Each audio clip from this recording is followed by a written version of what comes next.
I found myself craving so much about getting back to a world of productivity. But then I was also very much confronted by the fact that future me would look back at this time and say, my God, what a special time. I was just able to have days of holding and caring for this little tiny baby who's never going to be this small again. We're never going to have this time together again like this. Why am I spending my time judging myself for just being present with the baby in this moment? Life's too short for bad coffee or bad leadership. I'm Lindsay Yellen, executive leadership coach, coffee enthusiast, and former ad VP turned believer in leading from a place of possibility. On Unfiltered Leadership, we skip the buzzwords and dig into the messy, human, and powerful side of leadership with real conversations and practical takeaways.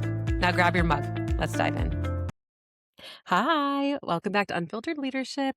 I am so thrilled to be here. This is my first solo recording and only the second recording I've done since having my daughter, Noah, back nearly 3 months ago. I'm just ahead of her 3-month birthday.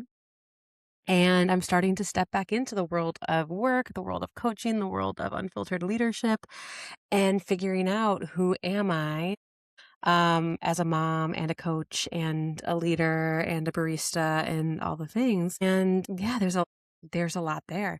But I wanted to take the time to connect with you and share not really reflections of motherhood. This isn't about motherhood, but just some of the reflections and lessons that I'm being confronted with in this season of big transition and change and personal growth and challenge, because I have a feeling that a lot of you are navigating moments like that, or you are about to, or you're coming out of a season of great transition and challenge and change, because that's life. And there's always something that is coming our way to challenge us and always having to navigate a moment of change, whether planned or unexpected.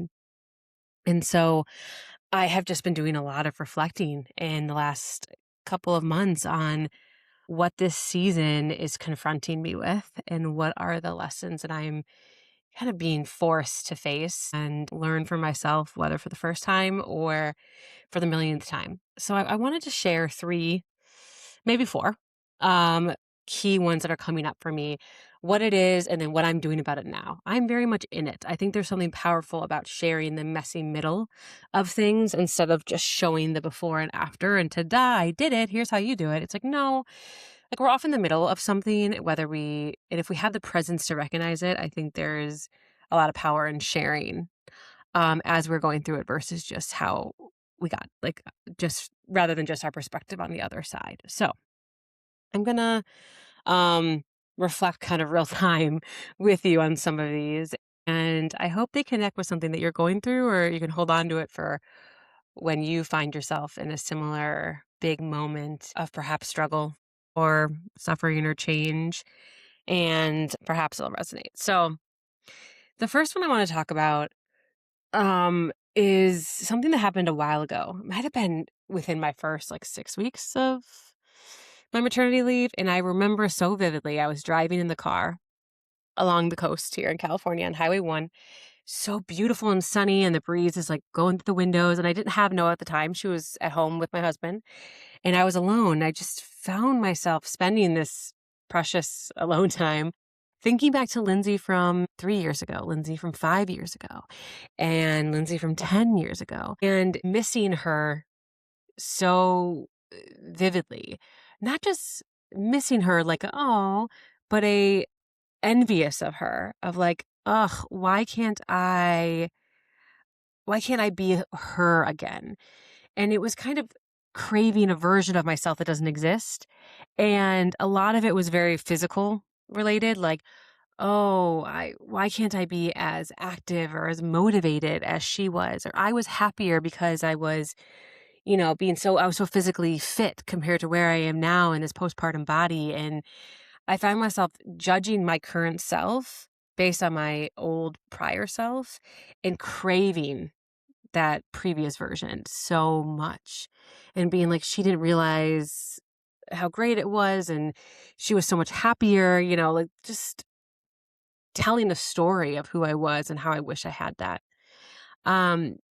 And then I found myself stopping and being like, wow, I'm here judging and angry and disappointed in my current self and craving the previous version of myself or back to where I was at a certain time that felt better, quote unquote, or more of like enoughness. And only then to recognize, huh, I'm pretty sure when I was that Lindsay, I was looking back and envious of a previous version of myself and something that she had that I wish I had at that moment. And it just was like this stark realization that we are always like, we can never be present.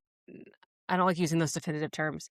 I'm recognizing I'll speak for myself, that it's so hard for me to be present and appreciate who I am, the version of myself in this moment. And I'm always going back and wishing for a previous version, but that previous version was always looking for something different. So what would it be like to just accept and be grateful and proud of who I am now versus wishing I could go back to something before when even in that moment I wasn't present and grateful and proud of myself. So I don't know if this is true for you, but it was just kind of that aha moment of here I am just like disappointed in myself, wanting to go back to some other version, but that version still wasn't really, really happy. So maybe I just need to find a way to be satisfied and compassionate and kind and proud of who I am in this moment, because then future me is going to look back at who I am right now and be like, wow, she was so strong. She was learning some really valuable lessons. It was this really special, tender time. And I'm going to be thinking back fondly of myself now and wishing for that in the future. So I just encourage and offer you a moment to perhaps just, if you're struggling with it, with yourself in this time, to have a moment of gratitude, a moment of appreciation, a moment of pride, and a moment of just acceptance versus trying to get back to something or wishing you could change something for the future. And just know that there will be a future you that looks back and is so proud and envious of some part of you, of who you are in this moment. So if you can uncover that now, how would that shift the way you're able to move through your life and the relationship you have with yourself? I don't have a solution for that beyond that reminder. I'm still working through that every day. But what I have done that's helped me is I know I don't want that version of myself, but what is it about Lindsay of that time that I'm craving that I'm denying myself now? Is it, oh, I miss moving my body so much and that being just such a natural part of my life. I need to work for it now, but I know it'll make me feel more connected to myself, more energetic, more fulfilled, more connected to nature, whatever it could be. Or is it that I missing, I think back to that person and she was so wild and free and busy and with all different people all the time. And do I miss that? Do I need a little bit more freedom, a little socialization, different type of connection? So I'm just getting curious about what is it about that time in my life or that version of myself that I crave? And what was I allowing myself to have then that I'm perhaps being denying myself now or don't have as much access to that I can create for myself? So I urge you to think about that too. It might not be you want to be that person again, but you want something or you miss something that he had that you don't have now. What is that? How do you start from that place of curiosity and then see what's possible? Okay. So the second one is a big one. And this is one that I'm like actively living through constantly. And it's this idea and this concept of double suffering. So I was listening a week or two ago to a replay of a podcast episode on We Can Do Hard Things where they had a conversation with Andrea Gibson. Andrea Gibson is a poet. She passed away from cancer last summer in July. She is part of the Oscar-nominated documentary "Come See Me in the Good Light" with her partner Megan Falley. And it's so beautiful and incredible, all the things. I could talk all day. But they reshared her episode, and it was a conversation where she came on to talk and kind of share out in the world the fact that she had found out her cancer came back and that it was terminal. And so she was kind of embracing the fact that she was on the path to her life inevitably ending from cancer. And it was a really powerful, really beautiful conversation. But one thing that she reflected on, and I'm going to share this quote with you. She said, something I call double suffering. I realized that my pain about my pain was worse than my pain. Say I would feel a physical pain or I would be sick at the time. Then I would double on top of this, all of these stories about being a burden, how about everyone's life is better than mine.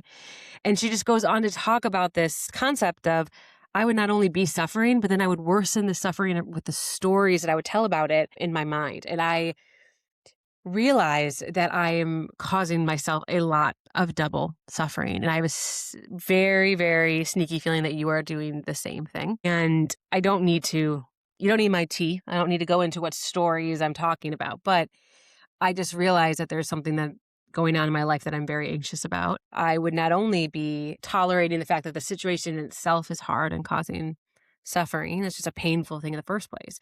But then I was anticipating every possible scenario around it. I was envisioning creating all these stories in my mind about what other people are thinking about me, around judgments, around what could happen.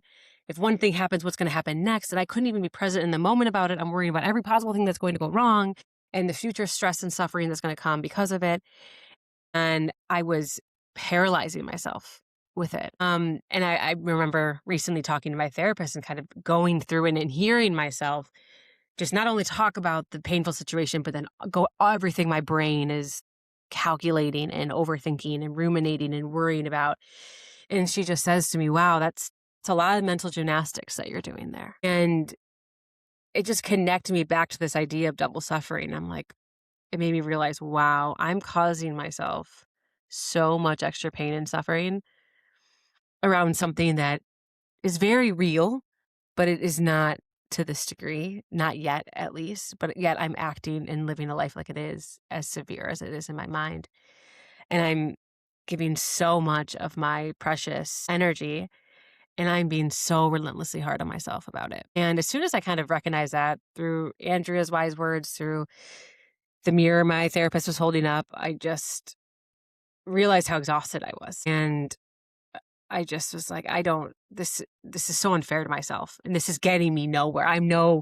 There's no quicker, better resolutions happening.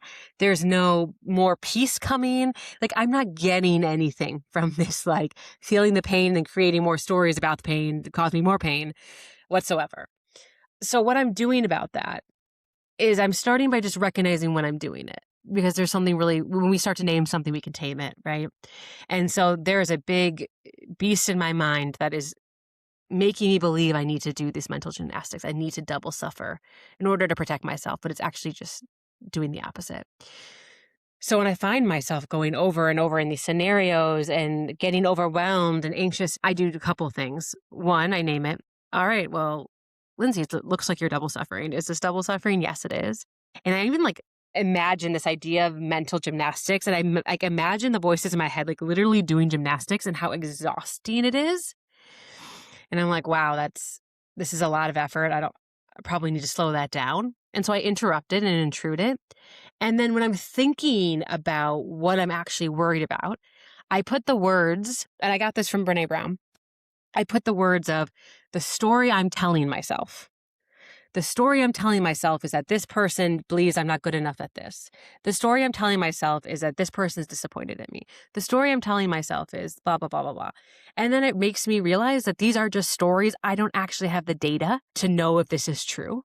And so I am telling myself stories that are creating this response and this anxiety and this frustration and this suffering. So what if I just told a different story? Or what if I just cut that story off and say that I don't need to tell that story right now? Or then it makes me think about, well, what do I need to do to find out if this story is true? Do I go talk to that person? Do I try something different? But that is what I have found is extremely powerful, because even when I go and talk to somebody about what I'm envisioning, I go to them and even use those words. The story I'm telling myself is that you are disappointed in the way that I'm doing this. The story I'm telling myself is that you think I failed here. The story I'm telling myself is that I'm not doing enough to help here. And then I'm not putting an assumption on somebody else. I'm just saying, this is what I'm perceiving and telling myself. Is this true or is it not? So it also helps in having hard conversations where it's get people to be a little less defensive. But I'm just curious, where are you double suffering in your life? I talk to clients all the time that I recognize are going through a moment of double suffering. Not only is what they're going through hard, but the stories they tell themselves and the pressure they put on themselves are making it so much worse. So recognize it, name it for what it is, realize how exhausted you must be, how hard that is for you. Is it worth it? And then what are the stories you're telling yourself that's causing the double suffering, and what can you actually do about those? I was talking about this with my good friend Anne Marie last weekend, and what she said was, what you focus on grows. And that felt so aha and tangible to me because that is so true. So if these things, the suffering, if you focus on it, the suffering is going to grow. If you have a problem and you are ruminating and going over and over it in your head, the problem is going to grow. But if you focus on where you're proud of yourself, if you're focused on where you're finding achievement, you focus on what brings you fun, focus on what brings you joy, focus on where you want to have greater accomplishment, then those things are going to grow, right? So what you focus on grows. So choose what you want to grow. So those are the first two lessons. Realizing you're craving an old version of yourself when in this moment, future you is going to crave the version of yourself here. And then the concept of double suffering. Gosh, that's such a big one for me. So the last one, or the third one at least, is this tough lesson I was learning on my maternity leave. That is one that I feel like we all are trying to learn all the time, around being present in this moment and my confrontation with achieving and doing and the needing to feeling valuable connected to output. And, having your own business and going on maternity leave is very different than a corporate maternity leave. It's like you never really fully turn it off, and there's a lot of flexibility there, but then it also leaves a lot of room for me at least, kind of guilt and feeling like, well, I should do something. I can't totally turn it off. I need to keep something on. And you're kind of in, you're kind of out, and it's kind of a gray area. And I started to feel like after my husband went back to work and it was just me with the baby, I started to feel a lot of like pulling and guilt and stress around going back, doing more, like feeling like I'm having all of this time every day and I'm not actually achieving anything. But then I would look down at my little daughter and I'm like, well, what I'm achieving is keeping this baby alive, nurturing this baby, caring for her. And why can't that be enough? Why does it only feel like I'm doing enough or achieving or being valuable if there's some kind of output that can be visible to the world or to myself versus something that's extremely valuable but not as tangible? And I found myself craving so much about getting back to a world of productivity. But then I was also very much confronted by the fact that future me would look back at this time and say, oh my God, what a special time. I was just able to have days of holding and caring for this little tiny baby who's never going to be this small again. We're never going to have this time together again like this. Why am I spending my time worrying about when I'm going to be productive again? When I'm going to be building content again? When I'm going to be coaching clients again? Those are all very, very important to me and my identity and my purpose and my impact. I understand that. But there's time for that. And I have that figured out. Why am I spending my time judging myself for just being present with the baby in this moment? And so I find that we often rob ourselves from moments of true appreciation of something we deserve and need and that's really valuable to us because we feel like we should be doing something else that's more worthy. And all of it is worthy because all of it is part of your life and your story and what you need. And you might never get this moment again. So I had to have a really hard conversation with myself to say, you can never create this again. Be present for this, even the hard moments, even the exhausting moments, even the frustrating moments, even when you feel like you would want some time to yourself. Just hug that baby a little tighter and just be proud of yourself for being in this moment and know that it is enough. So whatever that looks like for you, stop wishing yourself to be somewhere else when you're doing something that you know is also valuable for you. It might just not be perceived that way to others or the stories that we are told or what society tells us to. But it's all important. And there's one day you are going to look back and be envious, kind of going back to the first thing I shared, but there's going to be a time you're going to look back and be envious of yourself that was able to sit on the couch holding that baby, or was able just to sit and read your book and drink tea, or was able just to go and have a bunch of coffee dates. So you're trying to find a new job and you're networking like crazy, or, whatever it could be. Future you is going to look back at this time. So I just want to give you that permission. The last and final lesson and reflection I have is around expecting the unexpected. This moment of transition of becoming a mom and living life with a baby and business and all the things is huge. I also had another massive transition, and that was when I moved and started to live and work in London back nearly a decade ago. I went in 16. Um, and I remember both in that instance and in this instance, I told stories about the things that, and like prepared myself for what was going to be the hardest part. And to speak about London, I was so sure that I was just going to ease and flow right into work. I had been an account director for a while. I'd worked in agencies for a long time. I'm good at my job. I'll be able to figure out how to manage clients and work in an office. Like that's easy for me. But how to find friends, how to get used to living in a big city, getting settled in a new apartment, like building a life for myself, that's going to be hard. That's going to be lonely. That's going to be difficult. Honestly, it was completely opposite. I fell into a groove so quickly in London. I found my little CrossFit gym. I found my buddies. I made friends at work that I saw outside of work. We found a great apartment that I loved. I was so confident going around that city every weekend. I mean, I jumped right into like European Lindsay, like never missed a beat. But working in London was so freaking hard. I was put in a really difficult situation. The clients were really difficult. It was just hard. The hours were long. I was overextended. I was given too much, like the work grew that they gave me than what they expected. And I was trying to navigate a new agency that had different values and different processes and different chains of command and clients that had different ways of talking and different expectations. And when I say talking, like communicating, and it was hard.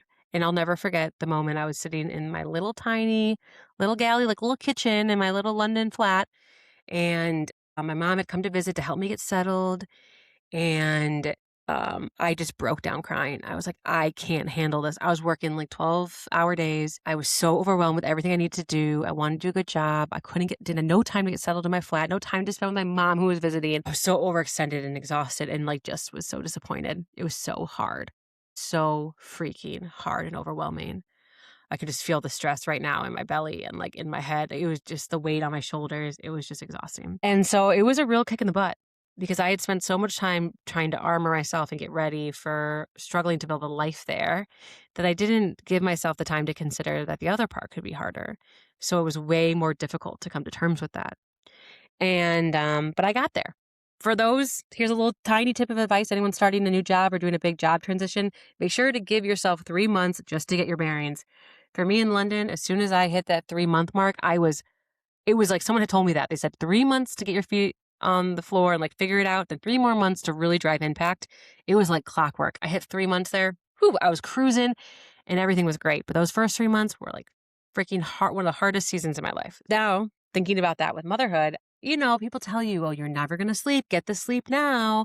Like they kind of scare you around losing your life with a baby. And that isn't, we're lucky. We have a baby that sleeps very well. There's just the things that people told me were going to be the hardest part and to like prepare for with the baby were not the hardest part because I have the experience and the resilience and the tools to handle that.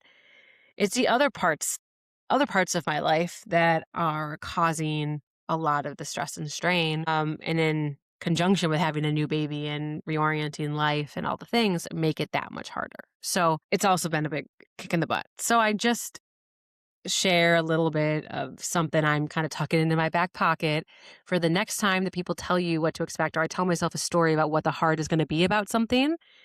Realize that I'm probably way off. And how do I keep myself open-minded and curious and trust my resilience in all aspects versus over-index in the things that I'm fearful are going to be the hardest part and be proven wrong and then not really prepare myself for what is hard. So I'm sure that's happened to you. You think one thing's going to be difficult and something else blindsides you. And we work so hard to armor ourselves and prepare ourselves for what's difficult without really even knowing what that could be for us. So I just invite you to remain open-minded in the next big change. And instead of telling yourself stories of what the hard's going to be, instead get connected to your regulation, to your resilience, to your curiosity, to your courage that will help you navigate anything that ends up being really difficult for you and kind of avoid that moment of shock value. So those are the 4 lessons that I'm being confronted with in this big season of change and transition. And I have to imagine that you are being confronted with at least one of those right now, or you're now realizing that you are as you listen to this. And I just want to remind you that you might be in a really tough time, but you are doing a great job. You are doing better than you think that you are in navigating this moment. And you either have the tools or you have the resilience and the resourcefulness to be able to figure out what you do need if you are in a moment of struggle and difficulty, and to trust yourself to know what you need, and to start with anything that's happening that's hard, naming it for what it is, and reminding yourself that you are doing a great job, and just support yourself through it. And don't allow yourself to double suffer. Stop those stories from creating more suffering than you need to be having. And I just want to share that, like, I've come so far over the last few years in understanding myself, accepting myself, leading myself differently, finding the tools and the strength to navigate difficult moments like this. But even with that, I am still in that messy middle of learning these tough lessons, reckoning difficult things about myself.